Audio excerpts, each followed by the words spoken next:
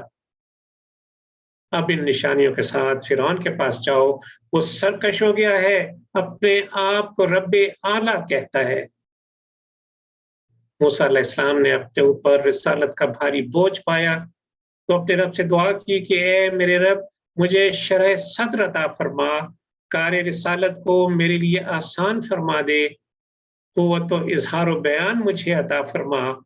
میرے بھائی ہارون کو میرا مددگار بنا تاکہ ہم مل کر آپ کی شان بیان کر سکے.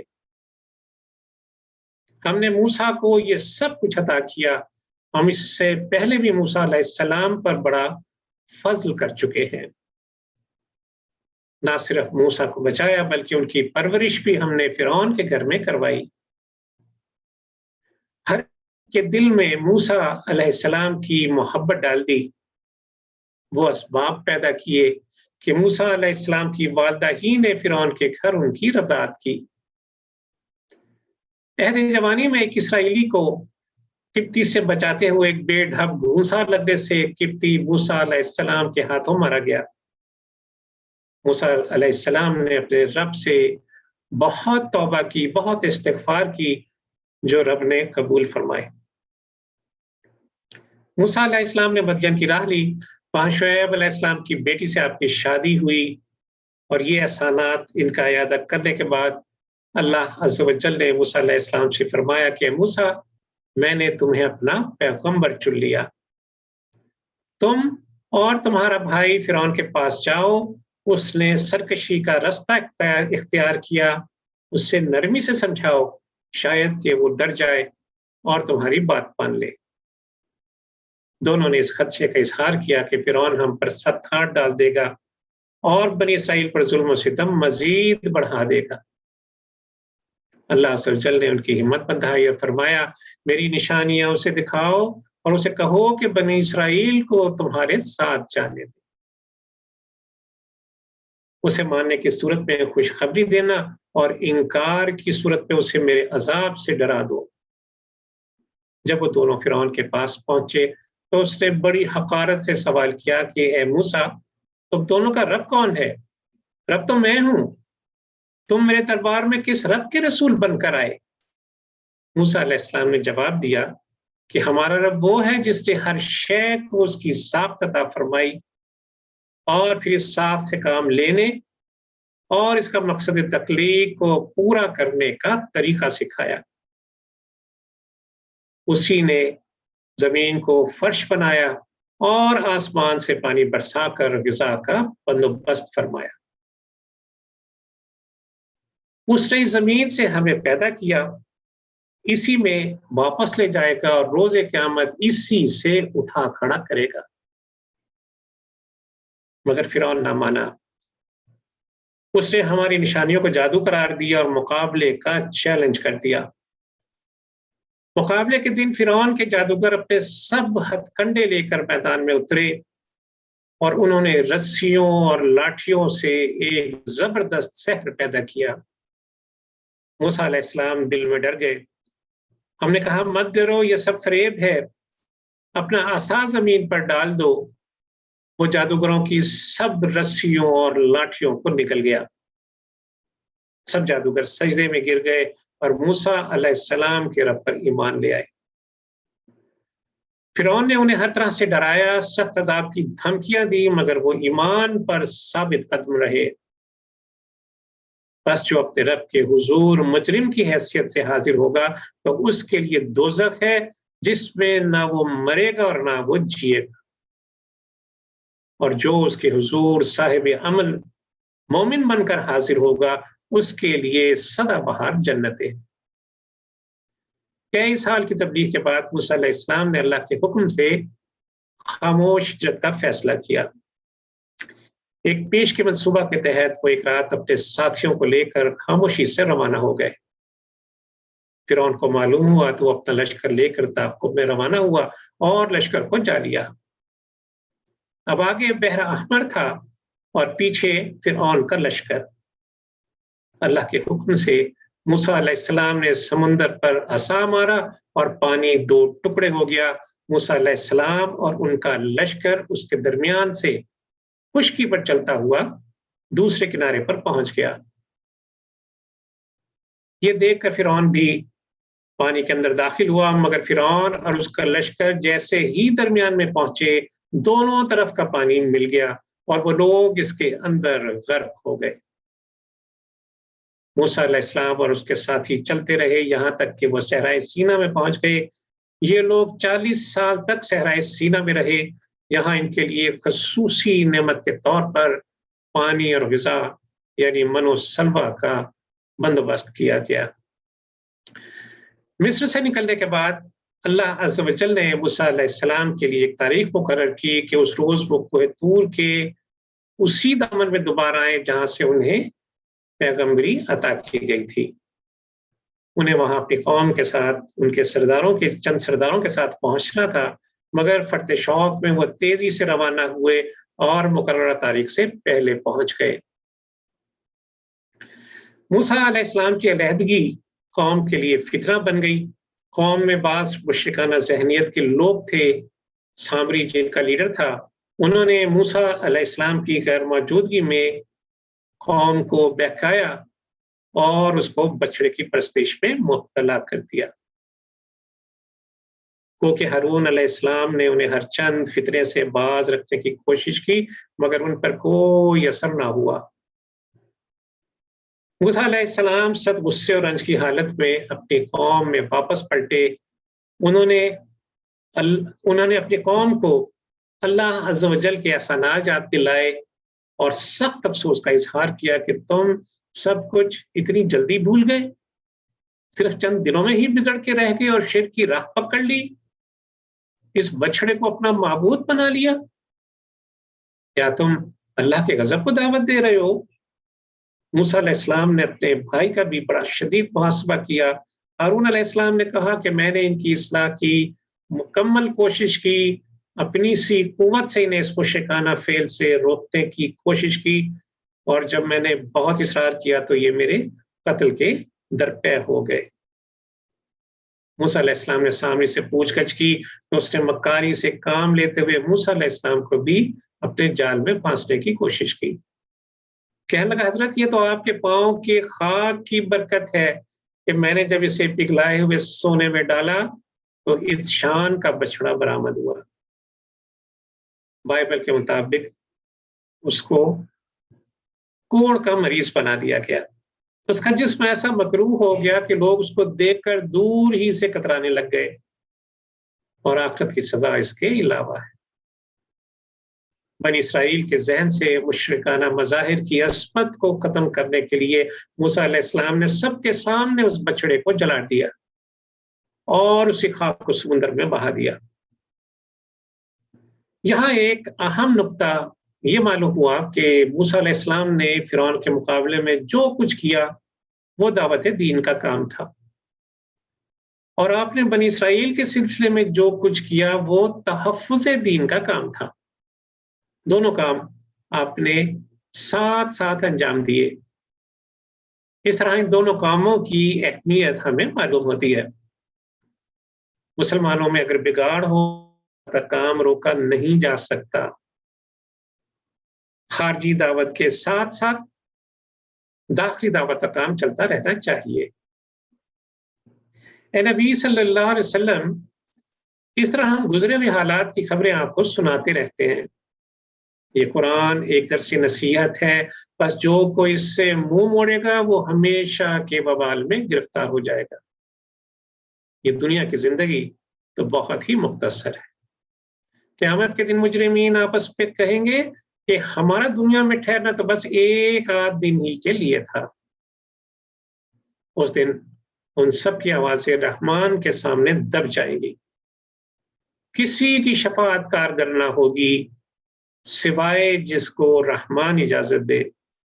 سب کے سر اس حی القیوم کے سامنے جھکے ہوں گے، اور بڑا ہی نامراد ہوگا وہ شخص جو اس وقت اپنے رب کی حضور کسی ظلم کا بار گناہ اٹھائے ہوئے ہو۔ مخالفین کی تمام تر مخالفتوں کے مقابلے میں رسول اللہ صلی اللہ علیہ وسلم کے پاس واحد ہتھیار قرآن مجید تھا۔ کفار کے نتنے اعتراضات اور مطالبات کا فیصلہ کن جواب صرف قرآن ہی سے دیا جا سکتا تھا۔ چنانچہ رسول اللہ صلی اللہ علیہ وسلم کو اس آسمانی کمک کا بڑی بے چینی سے انتظار رہتا تھا۔ اسی پریشانی کو دور کرنے کے لیے ارشاد ہوا کہ تم قرآن کے اتارے جانے کے لیے جلدی نہ کرو۔ اللہ کی ذات بڑی ہی برتر اور بلند ہے، اپنی حکمتوں کو اور مصلحتوں کو وہ خود ہی بہتر جانتا ہے۔ جس تدریج سے قرآن اتر رہا ہے لوگوں کو سناتے رہو۔ نبی صلی اللہ علیہ وسلم نزول قرآن کے لیے بہت بے قرار رہا کرتے تھے۔ جبریل امین علیہ السلام جب وحی لے کر آتے تو آپ صلی اللہ علیہ وسلم وحی کے الفاظ کو یاد کرنے میں بہت جلدی کرتے، وفور شوق سے تیز تیز ان کو دہرانے لگ جاتے۔ اس لیے ہدایت کی گئی کہ اے محبوب صلی اللہ علیہ وسلم قرآن کو پڑھنے میں عجلت نہ کیجیے، ہاں یہ دعا برابر کرتے رہیے کہ اے میرے رب میرے علم میں افزونی فرما، میرے علم کو زیادہ فرما۔ آدم علیہ السلام کی عجلت سے ابلیس نے فائدہ اٹھایا۔ جس خاص درخت کا پھل کھانے سے منع کیا گیا تھا اس نے ابدی جنت کا لالچ دے کر آدم اور حوا علیہ السلام کو برگلایا، اور ہدایت ان کی نظر سے اوجھل ہو گئی۔ مضبوط عزم پر وہ قائم نہ رہ سکے اور ان سے لغزش کا استار ہو گیا۔ آدم علیہ السلام اپنی لغزش پر شدید نادم ہوئے، شرمسار ہوئے، اللہ عز و جل سے معافی کے خواستگار ہوئے۔ اللہ عز و جل نے انہیں برگزیدہ کیا، ان کی توبہ کو قبول فرمایا۔ انسان پر شیطان کی دشمنی حسد کے باعث ہے، جس کا وہ کھلا اعلان کر چکا، اور اب یہ انسان پر منحصر ہے کہ وہ اپنے عیار دشمن سے بچ کر کس طرح زندگی گزارتا ہے۔ تو جان لیجئے کہ اس دنیا میں شیطان کے فتنوں سے امان کا واحد ذریعہ اللہ کی کتاب ہے۔ جو انسان اس کتاب کی روشنی سے محروم ہے وہ ہر وقت شیاطین جن و انس کی زد میں ہے۔ بس جو اس کتاب سے منہ موڑے گا اس کے لیے دنیا کی زندگی بھی تنگ ہوگی، اور قیامت کے روز وہ اندھا اٹھایا جائے گا۔ وہ فریاد کرے گا کہ اے رب میں تو دنیا میں آنکھوں والا تھا، مجھے اندھے بنا کر کیوں اٹھایا؟ ارشاد ہوگا کہ ہم نے تمہارے پاس اپنی کتاب بھیجی جس کی آیات نے ایک ایک حقیقت تم پر واضح کر دی، لیکن تم نے ان کو نظر انداز کیا اور بالکل اندھے بہرے بنے رہے۔ جب تم نے اس وقت اپنی آنکھیں نہیں کھولی تو آج سزاوار ہو کہ تمہاری آنکھیں بند ہی رہے۔ دنیا میں جس عذاب کے لیے تم جلدی مچاتے تھے، لو آج وہ عذاب تمہارے سامنے آن پہنچا۔ اے حبیب صلی اللہ علیہ وسلم آپ اپنے موقف پر ڈٹے رہیے، صرف فرض نمازیں ہی نہیں نفلی نمازوں کا بھی اہتمام کیجیے، اپنے اہل و عیال کو بھی اس کی تلقین کیجیے۔ یاد رکھیے کہ صبر و استقامت سے بڑھ کر کوئی کارگر ہتھیار نہیں ہے۔ اللہ آپ کو وہ کامیابیاں نصیب فرمائے گا کہ آپ انہیں پا کر نہال ہو جائیں گے۔ آپ کو اپنے رب کے سوا کسی اور کی طرف نگاہ اٹھانے کی ضرورت نہیں۔ جان لیجئے تقویٰ کی زندگی ہی بہترین انجام کی ضمانت ہے۔ یہ آپ سے بار بار معجزوں کی فرمائش کرتے ہیں، کیا یہ معجزہ کم ہے کہ انہی میں سے ایک امی ان کے پاس وہ کتاب لاتا ہے جس میں تمام آسمانی کتابوں کا نچوڑ موجود ہے۔ ان سے کہو کہ ہر ایک اپنے انجام کا منتظر ہے، بس تم بھی اپنے انجام کا انتظار کرو، ان قریب تم جان لو گے کہ ہدایت یافتہ کون ہے۔